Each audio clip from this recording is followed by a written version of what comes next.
Like you, dude. Yeah, things are all right, all things considered.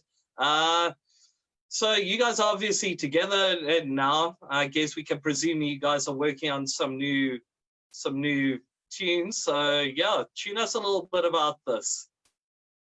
Yeah, it's been going well, man. We basically we want to do it like a mini lockdown EP, like all the songs that we've written since lockdown, which is the past 2 months. So we've written 5 songs. We wrote 7. Yeah? We wrote 7 songs. Already Yeah. that many. Pardon? That's crazy already. Like almost 7 tunes already down. Yes, but what we did was we took like that 7 and then mixed and mangled, and basically we've got 5 now. And the other ones that we're not going to use, we're going to scrap. But yeah, we went for more Black and Death vibe. As you see, we posted I think we posted like a good playthrough of what you can expect of it. But yeah, we're super excited. Well, I mean, you guys have kind of changed your sound. Like, I mean, because I don't think people realize how long yourself and Pieter have actually been making music together. I mean, the Fallen Prophets it's gone through a couple of band changes, but the sounds that you guys have changed over the last like 2 or 3 years has been like quite drastic from the earlier like debut album and the EP. I mean, this new Black and Death sound is probably yet another chapter, probably suited a little bit more towards the blood factor of you guys now.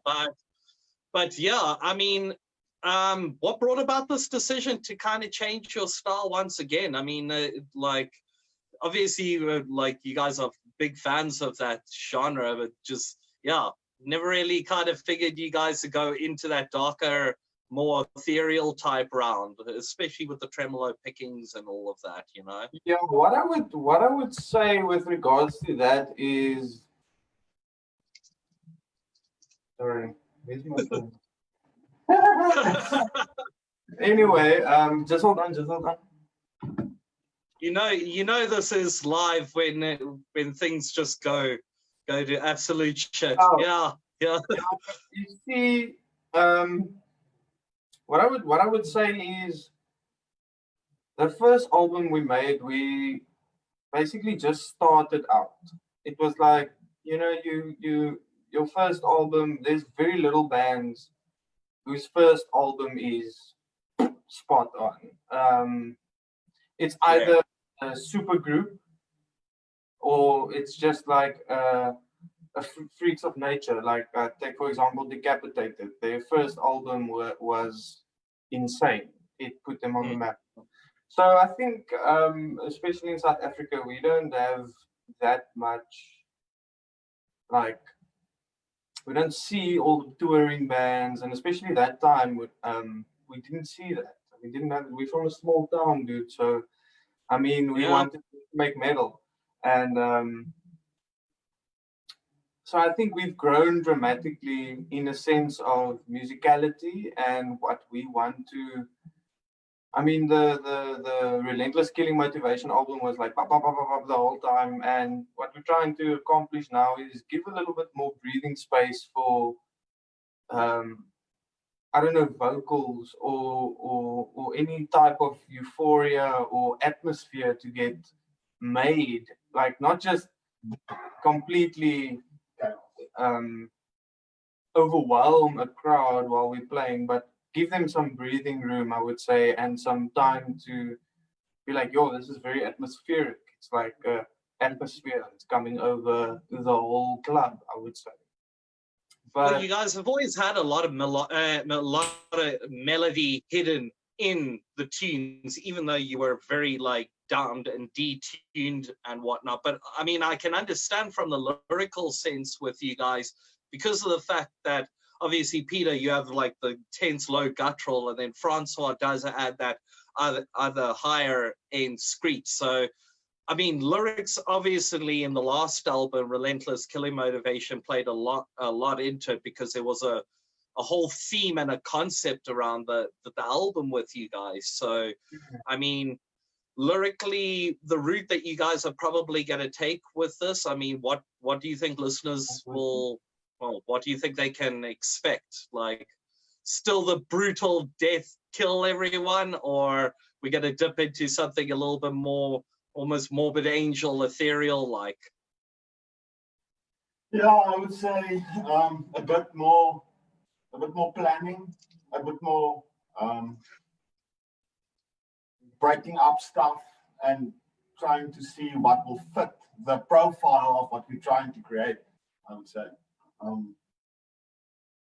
Well, I mean, you guys definitely kind of have always had a certain theme and a certain imagery that went with the band. I mean, obviously now kind of shaking it up. And I mean, again, this is an EP, and all of your albums have essentially been quite different. Everyone kind of gave a dark story, but like everyone kind of had a bit of a different tone musically. And I mean, you guys feel like you guys feel like as a band now that you guys are kind of getting into that mix of like the sound that you guys have been looking for like these last few years?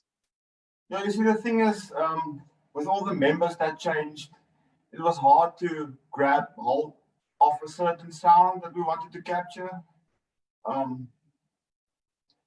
I think we are more stable now than we were in the past. Yeah, I think so. I mean, you guys got a good crew. It's a pity that Pieter and Dylan can't be there, but I mean let's be honest, Dylan's added quite a great like dynamic to anybody that's actually seen you guys perform live, which is at the core of it. That's kind of the main aim of the band, is to obviously putting good music out, but being able to perform that as well, if not better, live. And I think Dylan's added quite a dynamic, injected quite a new like bunch of energy into the band. But yeah, definitely. But to answer your question, I've also thought about this the other day. Like, if I take, for example, our first release and where we are now, it will ultimately sound like a total different band. Yeah. But I've got a very good reason for that. It's basically like a toddler learning to ride a bicycle. So you produce music and you produce it to the best of your capability at that time. So obviously our skill sets and writing processes and everything has changed throughout the years. I mean with technology even. We used to, the first album we wrote, we didn't write, let's say, via Guitar Pro or recording all the riffs and then writing and then listening back and all that stuff. We basically wrote the first album in a garage and recorded it on a phone and then went into studio and recorded it. So it was very, very hard and tough that time. Now that we're a bit older and all that stuff, I think our music has matured with us. Like, I mean, I spoke with Heinrich the other day, and obviously we're pre-producing now, so all the stuff is getting sent to him, and he's like, "Yo, the music sounds way more mature. There's way more breathing room." And I would like to tell the fans and people who is really following us that between our album Relentless Killing that we just launched in the beginning of the year and what the EP is going to be, the Fallen Prophets is going to be like that too combined. It's going to be like, it's part Black and Death, part brutal death, and it's going to be like a mixture of all of that.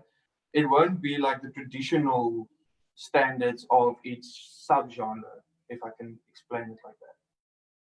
Well, I think that's kind of what we need here in South Africa, is kind of shake things up a little bit, because I think there are a lot of preconceptions on the sound that comes out of South Africa, and it tends to be more tethering towards the brutal, like brutal slam death side of it, and even levels of gore grind with certain bands, that and thrash metal, and then obviously we've got the likes of the metal cores, which tend to be the similar to Psytrance. It's the big draw card when it comes to it, whether we like it or not. It's the milkshake that brings the boys to the yard, apparently. Yes, I can explain to people.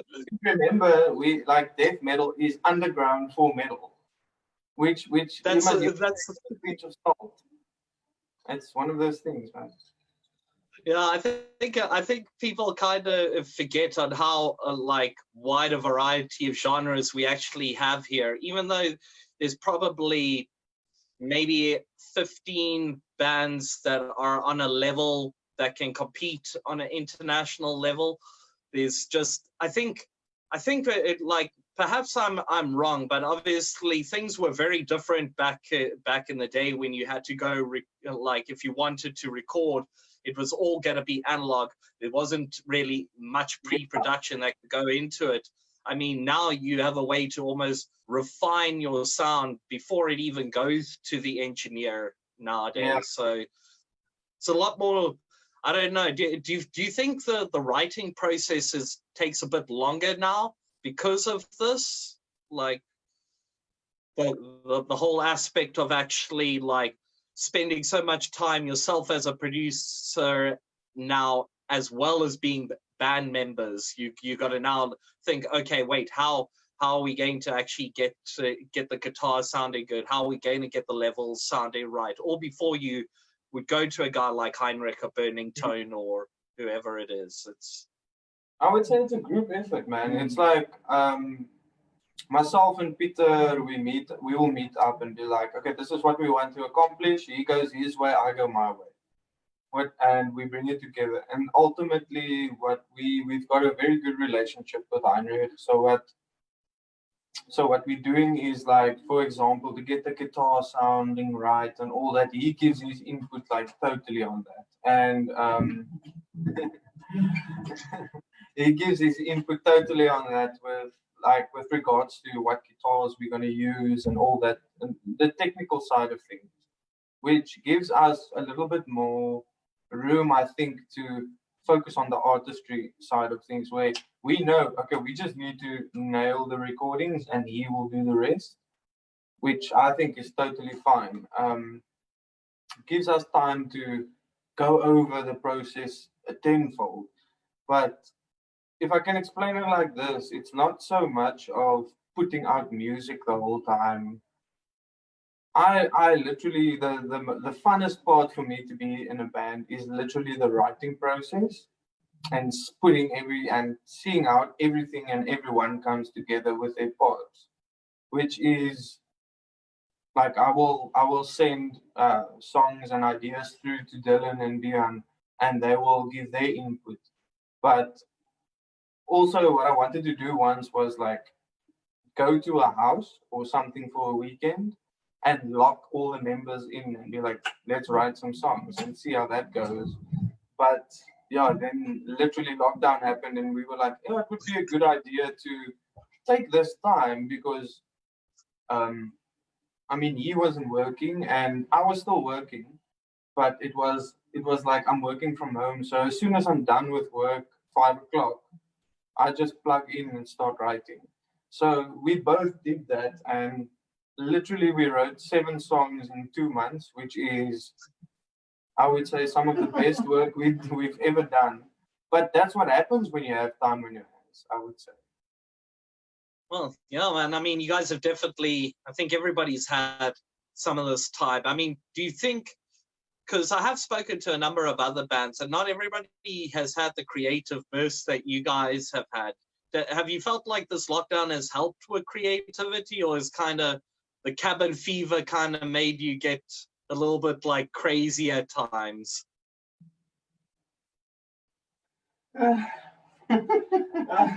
Dude, You can answer that, Pieter. if we can find time to write music, dude, we will do it. 100%. Yeah. I mean, Well, I mean, Some people will go Well, I out mean, and do that. We will fucking go and write music. Because we get like this type of pleasure out of it, I would say. Yeah, that's then we were like, dude, this riff is so mad, we start hitting each other and stuff. It's like, so you know us, man. Yeah, man. Well, I'm sure you guys are excited to get back into the jamming rooms and, you know, start to actually test out some of this material with the rest of the guys, you know. Yeah. Would like to bring this new music of us live to see how people will interact with it, how it would just. Man, well, I think people have really. I think I could speak for, like, I'm not just speaking for myself, but I think a lot of people have really been enjoying the playthroughs that you guys have been doing over this lockdown period. Hopefully, you guys can get a chance to do maybe even just like another guitar playthrough with you and Francois in future. But I think the reception to you guys have been pretty active, like pretty positive so far. So yeah, like definitely interested in seeing what happens in the future. As far as timing goes, I mean, from the period of you guys finishing the album to the point that you guys are happy with it, how long generally does it take from finishing the tracks, you guys all agreeing on the tracks, and then actually to the final master to come out? Like, how long does that usually take you guys? Because I know with the last album, I mean, we were held up by a couple of delays, by a good few months during the period and stuff, but I don't think it was all of your guys' fault due to that. But anyway. Yeah, well, it depends, man. Like we let's say a month in lockdown, we had like 3 or 4 tracks ready, and we were like, okay, cool, we're done. That's what we're gonna use. Okay, because the whole process was like, we're not gonna print any CDs for this release. It's basically what we did in lockdown, a little mini project, and that's what we're gonna release it as. It's not like we took 1 year to write all the songs and went through it. It's like a quick take and go. Yeah, it's like a quick punt of music. And so what happened was, we were like, okay, cool, we've got 4 songs, done. So then obviously, as we were still in the writing process, some other creative juices, I would call it, flows, and then we would write some more. So we wrote a few more tracks, and we were like, whoa, wait, let's reassess. So we reassessed it, molded some of it, added here, took away. You know, like you would, like artists will never be happy with his work ever. Yeah. So from that process, that we actually, what we're doing now is we waiting for the go ahead from Heinrich's side, where he's like, okay, he's happy, everything sounds decent to him, and then we'll start tracking. And from the tracking, it can take 2 months, all the tracking, but this is an EP, so it might be shorter. So, and the vocals. So as soon as all of that is done, then it's all in the engineer's hands. So it can take anything from when we're done writing, 3 to 6 months, I would say. Yeah, I mean, artwork wise, I believe you guys have already kind of got artwork together already for this next EP. So, I mean, that's usually quite a pain in the ass also when it comes to. Yeah, we got that done way before lockdown even. Yeah, but it's the same designer as from the previous one, but something I believe a little bit more dark, a little bit more demonic and esoteric. Yeah. Suits survive. But yeah, so otherwise, yeah, I mean, as far as this whole lockdown goes, I mean, obviously we had a lot of bullshit and a lot of bad things that have happened to the local metal scene. Like, for example, Mercury now has closed its doors, you know, for the foreseeable future.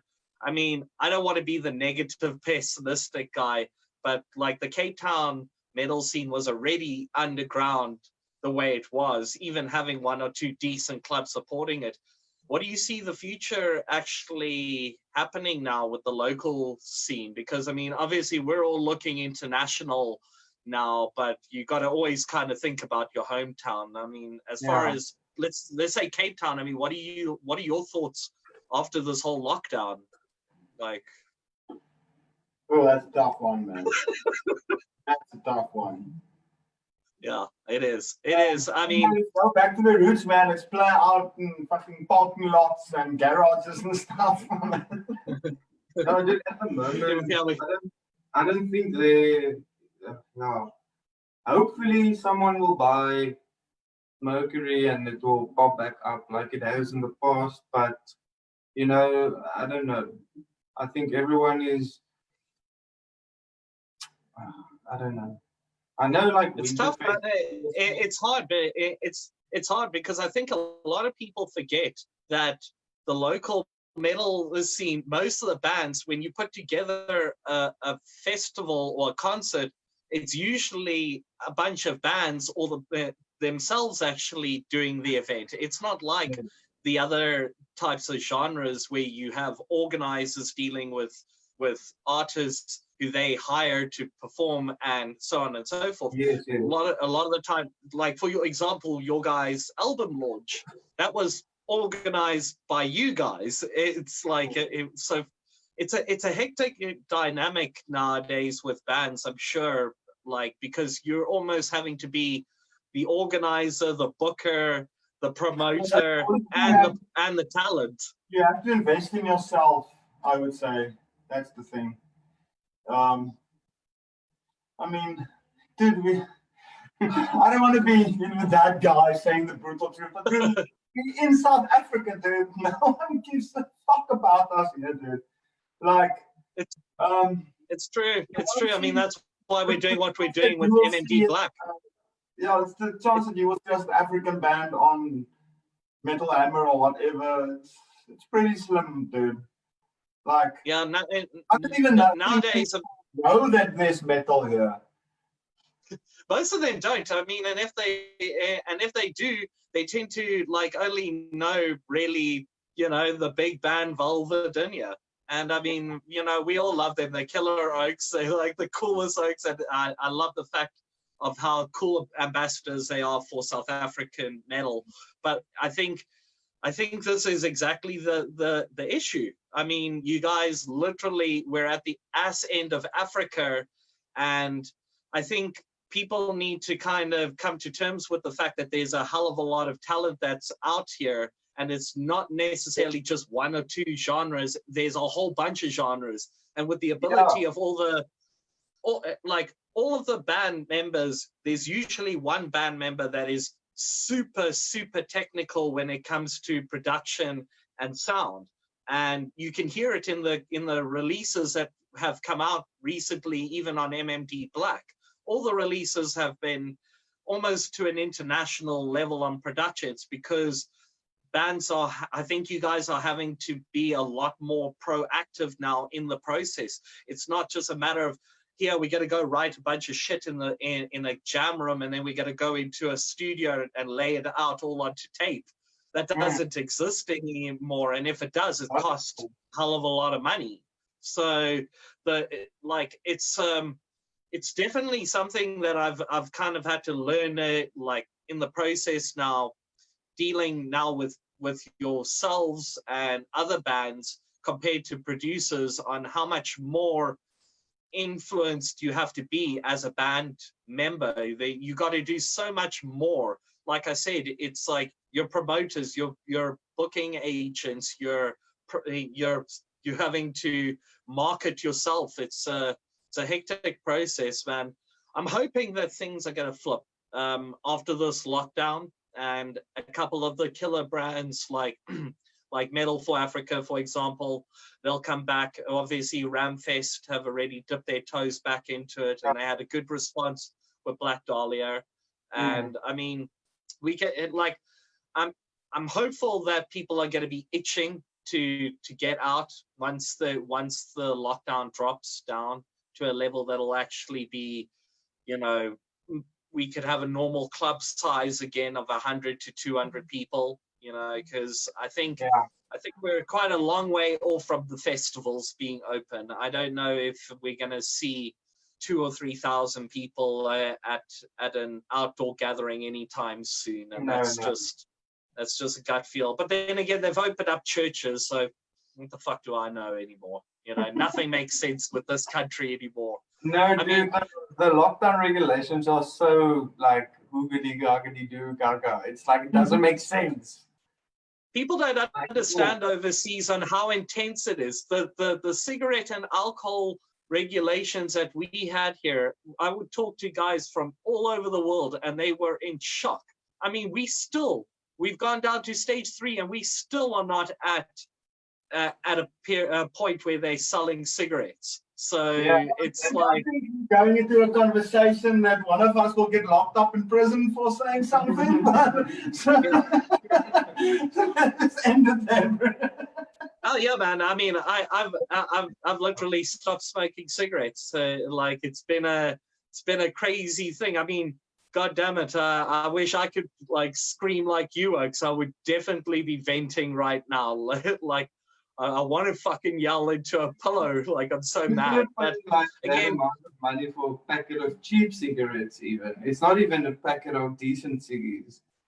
It's like, I think that it's like, that's the thing. The internationals, like, obviously the rand's in a terrible position at the moment with the currency exchange with the euro and the pound. But I mean, overseas, you're already paying a lot for cigarettes. But the fact that you're paying now close to 15 euro a box of cigarettes here, it's like you told any international that and they're like, whoa, you know.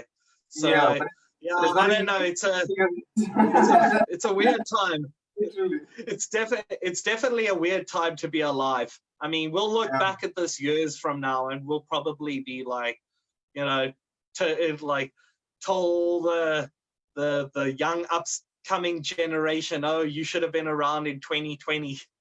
Oh, that's like, but again, you guys are going to hopefully have an EP to show for this. And I mean, I'm hoping that we're going to be able to get this out within the next, like, you know, 8 or 9 months, you know, so maybe by the end of the year. I'm hoping that things will get a little bit more normal and we'll be able to get back to the events, you know, around December, January time.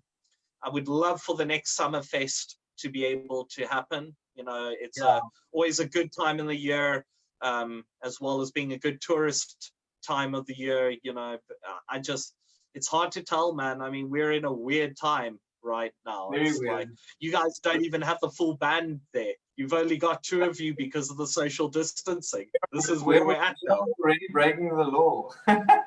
I know. You guys are being, but this is metal. This is no, man.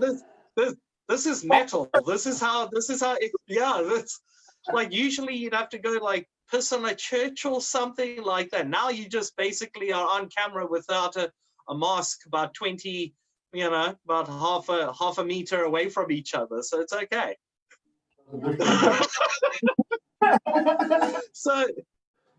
So yeah, I mean, as far as the whole creative process with these recent tracks, what kind of brought the inspiration on with the new tunes? I mean, have there been any bands that you've been listening to that have kind of given you a bit of inspiration, or are there any interesting bands that kind of caught your ear as of late?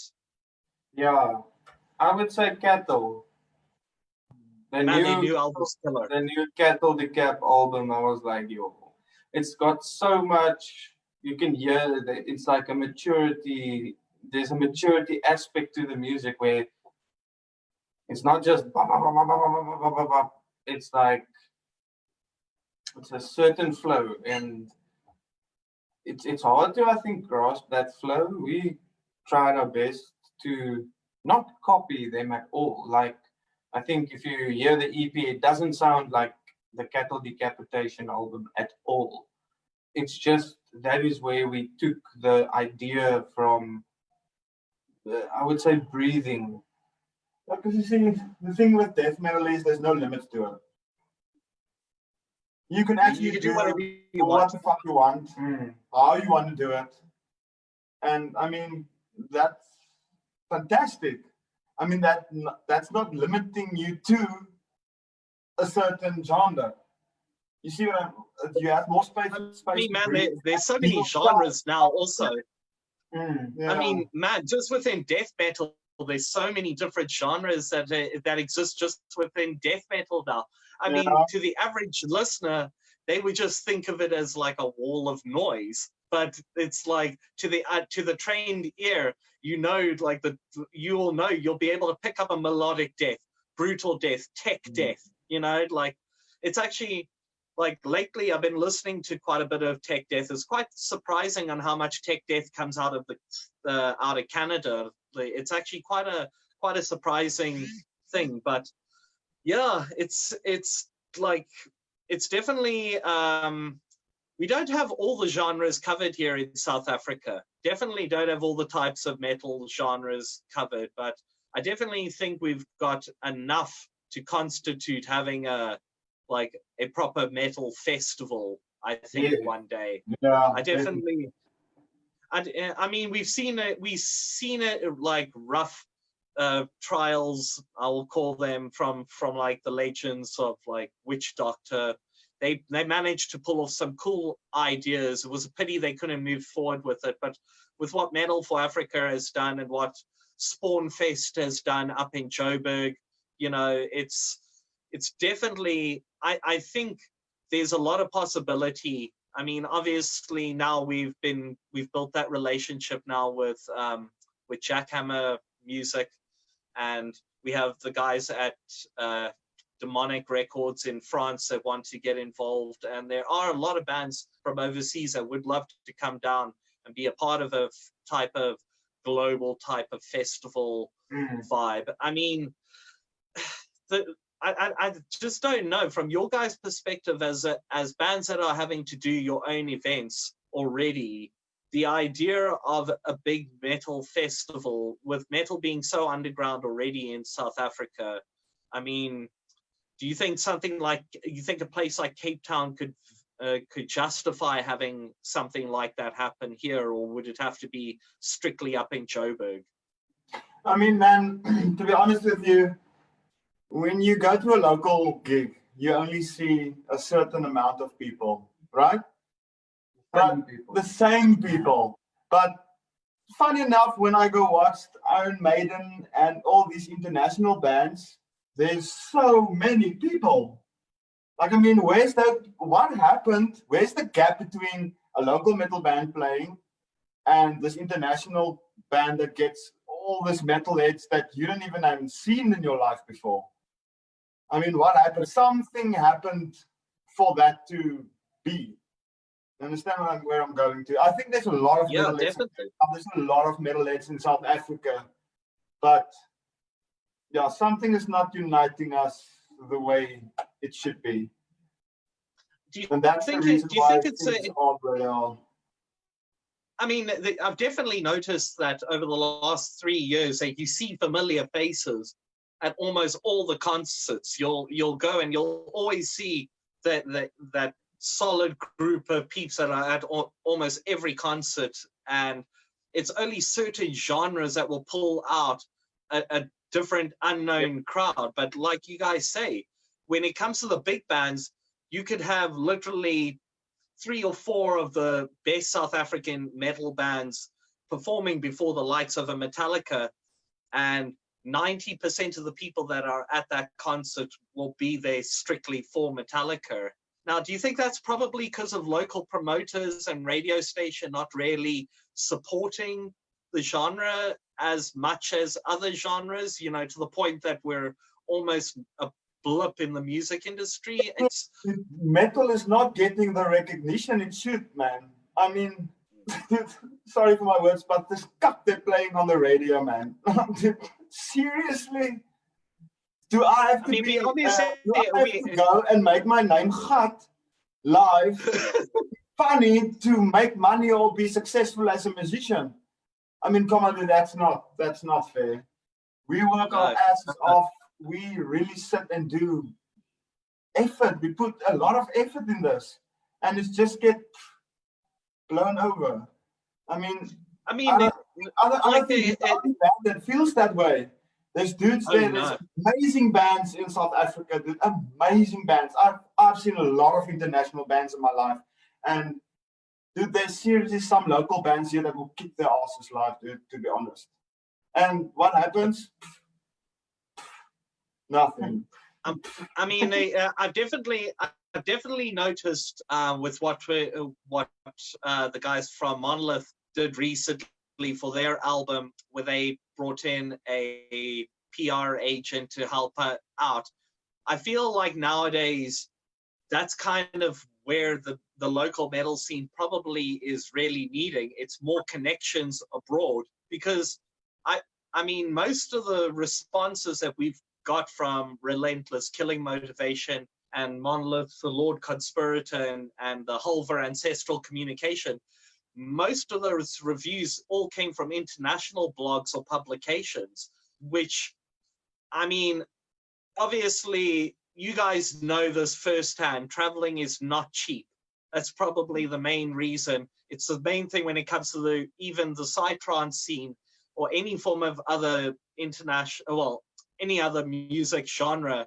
The traveling is usually where you get screwed over because of the fact, especially with a band who has to bring merch and there's 4 or 5 of you guys that are there. It's a lot, especially when we've got so many different bands that are coming out with new music all the time.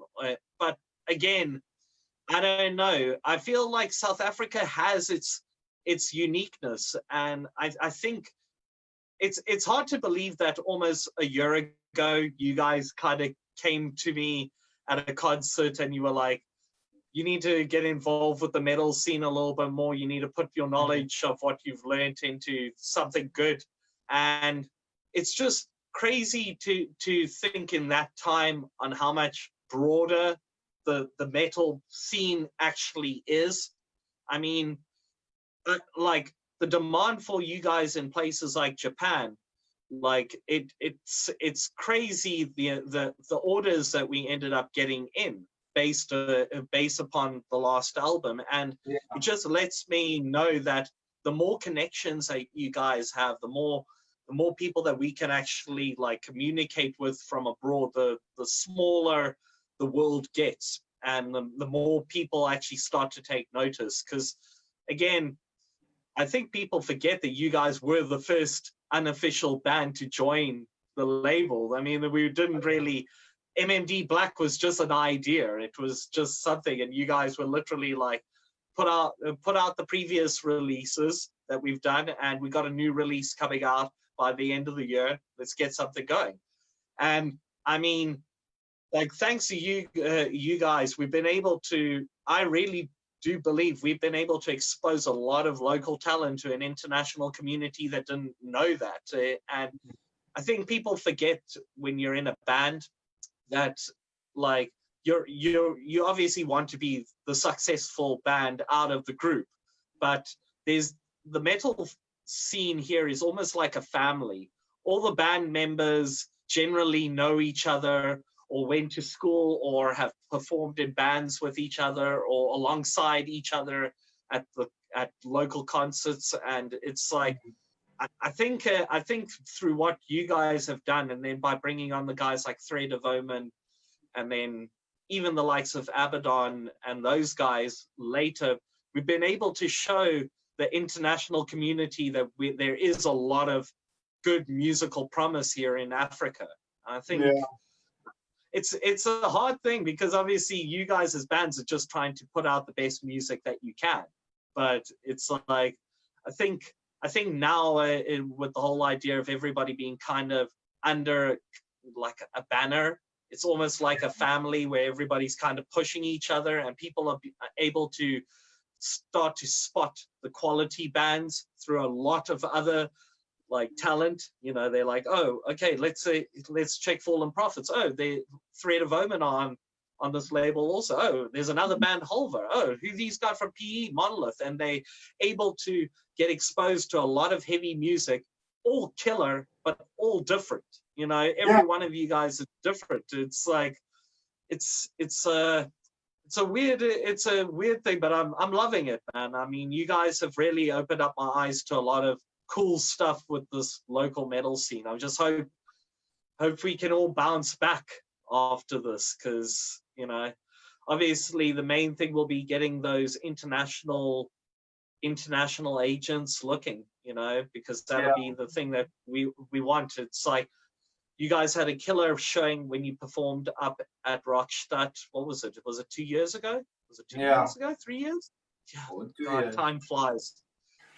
Yeah, it'd be good to get back. It'd be good to get back up there. And I've read a lot of blogs that were saying, had we not been stuck in this lockdown, you might very well have had some summer bookings this Euro summer. It's unfortunate, but again, I think it's a great thing that you guys are trying to give listeners more music, even in spite of some dark times of not being able to gig and perform it live, which obviously I'm sure it's the thing that's killing you the most of all. It's not. Yes, definitely. No, the thing is, it's like bittersweet, man. It's like, as soon as it's done, we still won't be able to, due to the fact that we really don't have venues here anymore. I think there's, if I can, on the top of my head, I can think of two, which is in Somerset West and Stellenbosch. That's it. That's not even in town, or let's say the outskirts of town, like where Roar was, an observatory. So it's going to be hard for us to find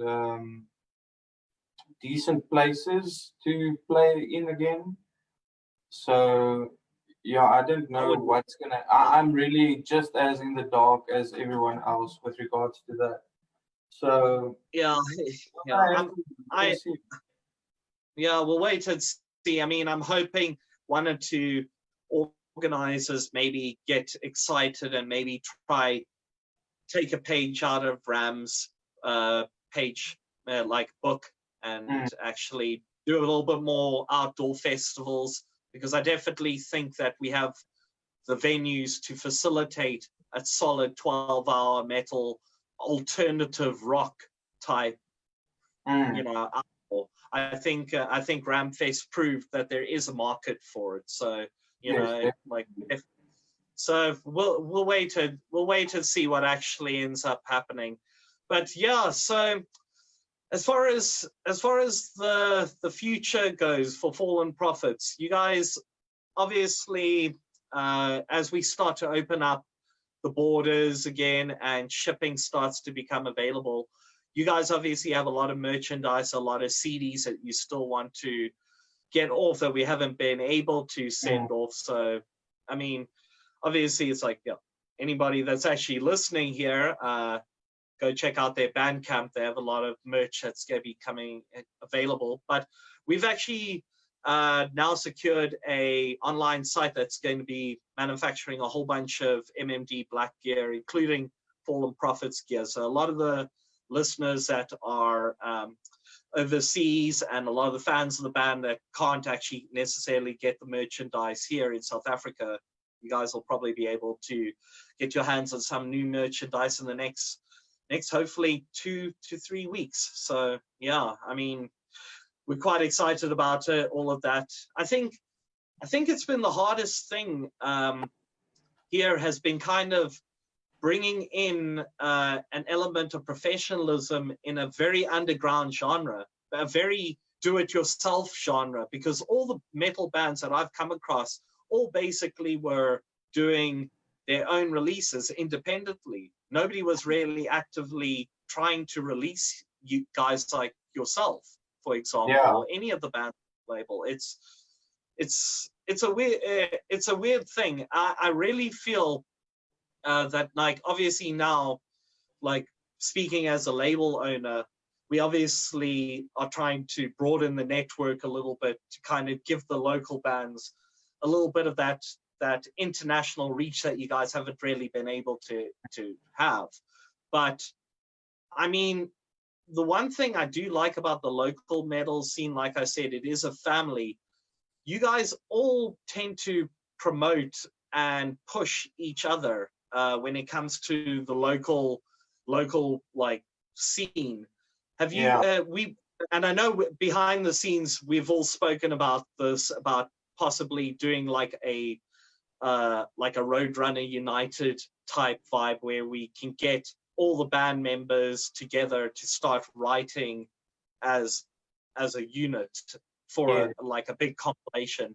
Do you think South Africa has that type of ability to do something like this, a project like this, which will probably require 9 to 10 different guitarists, 3 or 4 different bassists, and possibly 4 or 5 different drummers, let alone the vocalists? You think we have enough talent here to do something like this? Man, the people are keen as hell to do anything, yeah.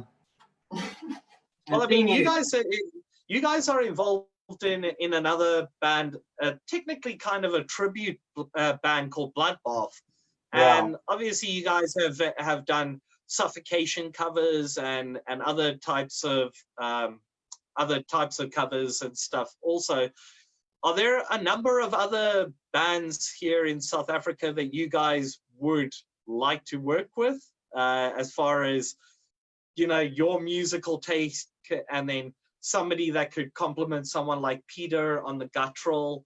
Are there any bands here in South Africa that you would?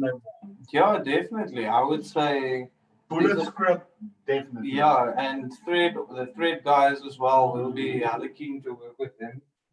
But it's like a thing. Yeah, sorry guys.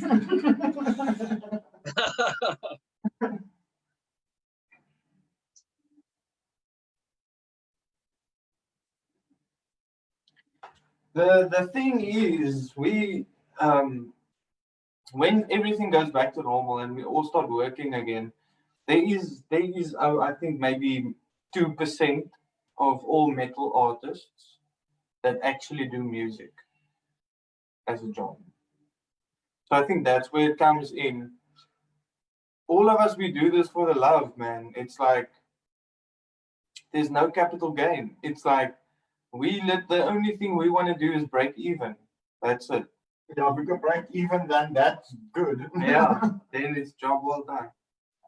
I think people sometimes get a misconception on how many people actually attend a concert. I mean, if you have a pretty successful event here in Cape Town, it's usually 150 people, and then you tend to be quite like happy with that. Yeah. So, I mean, with the exception of the likes of like the Metal for Africa events, which tends to bring all the underground supporters, but we're still missing a close 19,000 other Cape Town metalheads that you would see at a Metallica or Iron Maiden concert, or, you know, Rammstein or whatever it is. So it's weird. It's like, I definitely think things could go turn to the more positive, because people will want to get out and actually, you know, enjoy live music again.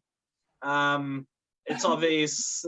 Obviously, we don't know what's going to happen with the clubs and all that, but I mean, I'm still hopeful that there is some type of future here, because again, there are a lot of killer bands from here, like for example, Bullet Script is very underrated. So the other band Behest, who are a more hardcore band, they also it's like, it's unfortunate, because I think had this lockdown not happened, I think you guys all would have been having a pretty chunky like winter season. I think Cape Town, like we missed the whole album because of this. Yeah, literally. I mean, didn't the lockdown happen like 4 days or 5 days before their concert? Yeah, it was terrible, man. I mean, and it was a killer lineup also planned for that. It's just, I'm sure the Devil Speak and Monolith guys would also have been like quite busy. I mean, I know Derek mentioned they had a tour up to PE and Pretoria. That fell through because of the whole lot. Yeah, I mean, we can only like I hope that people after this will kind of be a little bit more supportive. I mean, obviously, there's a lot of killer merch that you guys literally only had a week or two to have on sale before the lockdown happened, so it was terrible. It was your album launch, and then 2 weeks after that, bang, like all the announcements. So yeah, man. But again, yeah, I think that's pretty much. I think that's enough for today. Anybody that ends up watching this video later, we're gonna have this up on YouTube in HD for anybody that wants to watch this vid later. So yeah, hopefully now that we actually have this whole Zoom conference thing going, maybe we can all get together and bring in 1 or 2 other bands and actually have a little bit of a group chat. Maybe you guys would be up for that. Maybe try this next weekend if you guys were keen. Definitely, dude. We're always keen pop metal, bro. Yeah. Cool. Well, yeah, I'll have my people talk to your people. Yeah, you know. Yeah, I know. Well, I'll talk to myself. And yeah, we'll make that. We will talk. Yeah. Man, yeah, guys. Cool. But yeah, guys, it was chatting with you guys. Hopefully everybody that tuned in enjoyed the little bit of banter and the bullshit talking that we had.